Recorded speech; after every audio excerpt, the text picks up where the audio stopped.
Selamat sejahtera untuk kita semua. Perkenalkan, nama saya Marganis Naga dari Prodi Agroteknologi dengan NIM 2402066.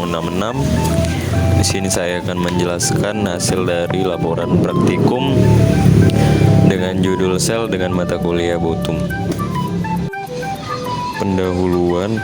Makhluk hidup organisme tersusun dari satu sel tunggal uniselular, misalnya bakteri, archaea, serta sejumlah fungsi dan protozoa, atau dari banyak sel multiselular. Pada organisme multiselular terjadi pembagian tugas terhadap sel-sel penyusunnya yang menjadi dasar dari bagi hierarki hidup.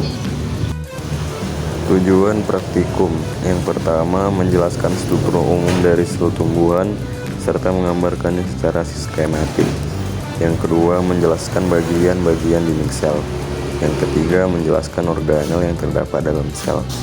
Dan yang terakhir, terutama komponen protoplasmik seperti inti, kloroplas, dan plastisida lainnya. Alat dan bahan. Alatnya diantaranya yaitu kaca benda, mikroskop, silet, kaca preparet, dan tisu. Dan untuk bahannya diantaranya yaitu roeo discolor, ampulur ketela pohon, dan cabai. Langkah kerja. Sebelum melakukan praktikum, siapkanlah mikroskop dan bersihkan sehingga mikroskop siap untuk mengamati. Yang kedua, bersihkan kaca benda dan titiskan air di atasnya. Yang ketiga, bagilah tugas pembuatan preparat pada semua anggota kelompok. Berikan kode pada setiap kaca benda. Yang keempat, siapkan sampel roeo discolor, ketela pohon, dan cabai. Dan yang kelima, masukkan semua sampel ke dalam kaca benda. Dan yang terakhir, lakukan pengamatan kepada setiap sampel melalui mikroskop. Hasil praktikum. Adapun beberapa hasil praktikumnya diantaranya adalah sel roeo discolor, sel ampulur ketela pohon, sel cabai, sel biji jagung, sel daun durian, sel daun bayam berduri, sel begonia, sel daun tebu, dan sel pir. Berikut prosedur pengamatan dan pengambilan sampel dan kemudian diteliti di mikroskop.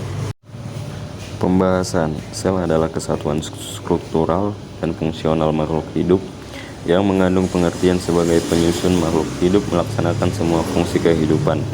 Berdasarkan jumlah sel penyusun pada makhluk hidup dapat digolongkan menjadi makhluk hidup uniseluler dan multiseluler.